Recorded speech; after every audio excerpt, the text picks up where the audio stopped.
want to move towards the rest of the AFC North. I would say congratulations to the Steelers. This is your division to win. Just don't screw it up. I literally think 10 wins and you got this division from what I'm seeing right now.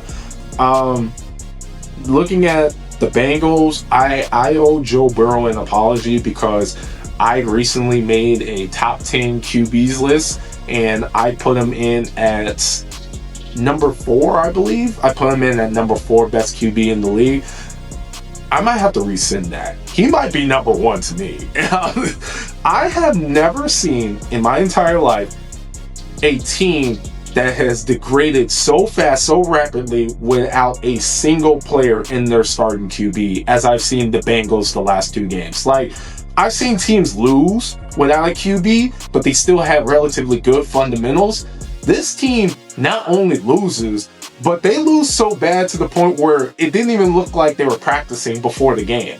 Like, these teams are losing in a way. Some teams lose and they have trouble scoring. This team has trouble getting first downs. And then on the defensive side, they actually can't stop the run. Like, it's actually unbelievable. This defense structure in stopping the run is probably the worst I've ever seen in the entire league. Really.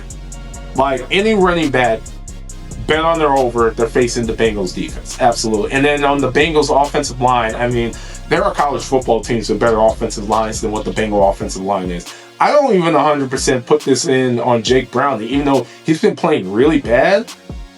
I don't understand how Joe Burrow would ever play good on this team. Like, your receiving core is top tier, and you have a solid running back, but that's pretty much it. I mean, the amount of pressures that he's getting, you know, like this whole line can't guard 3 guys on the D line, let alone a blitz. It's horrible. I would say the Bengals are abysmal. I don't know what's left for them, honestly. I think they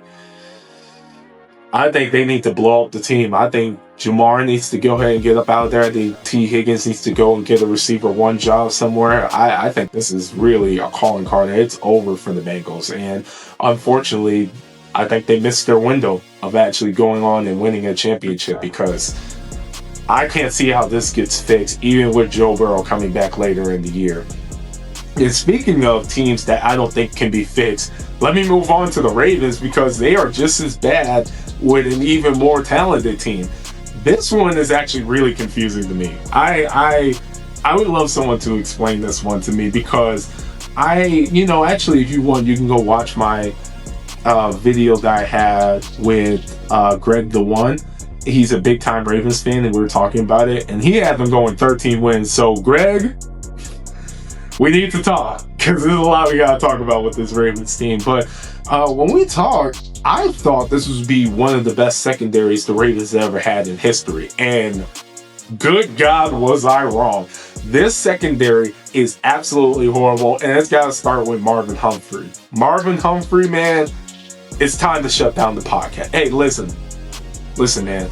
You are an NFL player, Marlon.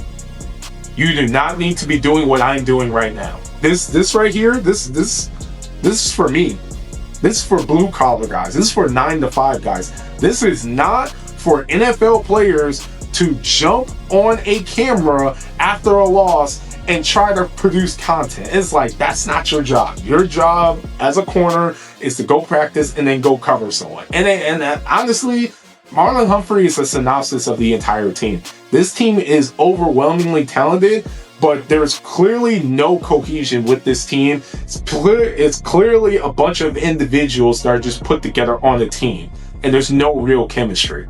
I know Lamar hasn't been playing the best, and Derrick Henry hasn't been playing better. Let's just, I'll say this. I think Lamar is going to be fine.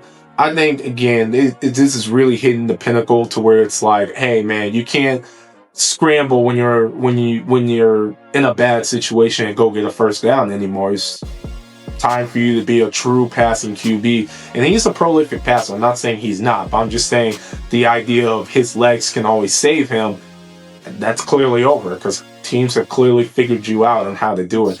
Derrick Henry, I don't really have anything negative to say about Derrick Henry. I know people want to get on him because of his fumbles. Listen, the guy is 33, 34 years old, has a prolific career, still is playing really good football considering what his age is. I think he'll be fine going down the stretch, and he's really a second half of the season type of back anyway, because teams are just tired of tackling the guy, right? But just going back to the Ravens defense, I mean, man, like, talk about a bunch of me guys, talk about a bunch of individuals and not a real team. Like, they can't stop anything. And in NFL, if a team scores 40 on you, that's really bad. 3 teams have scored 40 on the Ravens. That is horrendous. That is blow up the team bad. That is players only meeting bad. Like, that is unheard of. Do that in college football and watch how fast the defensive coordinator gets fired, let alone in the NFL. I mean, this is catastrophically bad for them. I mean, the Bengals and the Ravens are fighting for who's a more worse defense. Ravens can't stop the pass, and the Bengals can't stop the run. It's just, it's hilarious parody. I guess to try to end on a good note, to try to help these teams out, if I am the Cleveland Browns or if I am the Cincinnati Bengals, I am getting on the phone right now and I am sending a chartered flight over to New York City and I am bringing in Jameis Winston. Jameis Winston needs to get signed to one of those 2 teams. It's time. I know what everyone's thinking. They're like, well, there's a reason why Jameis was a 3rd string. He's not as good as what everyone thinks he is. Listen, at the end of the day, whether right, wrong, or indifferent, Jameis knows how to throw the football. He's going to have 5 TDs and 5 interceptions. And the Browns has a good enough defense to figure out the interceptions. They'll be fine. But they need a QB who can throw the football, and that's what Jameis Winston is. And I think it's time for him to give him a call. Send him on a chartered flight, get him over there, get him pretty much start him QB salary, give him a food stipend, and give him a big mansion out in the suburbs for him to stay at and rent out while he's there. It's time, because the Browns and the Bengals are very, very dangerously close of immediately losing the locker room. Once you lose the locker room, your season's over.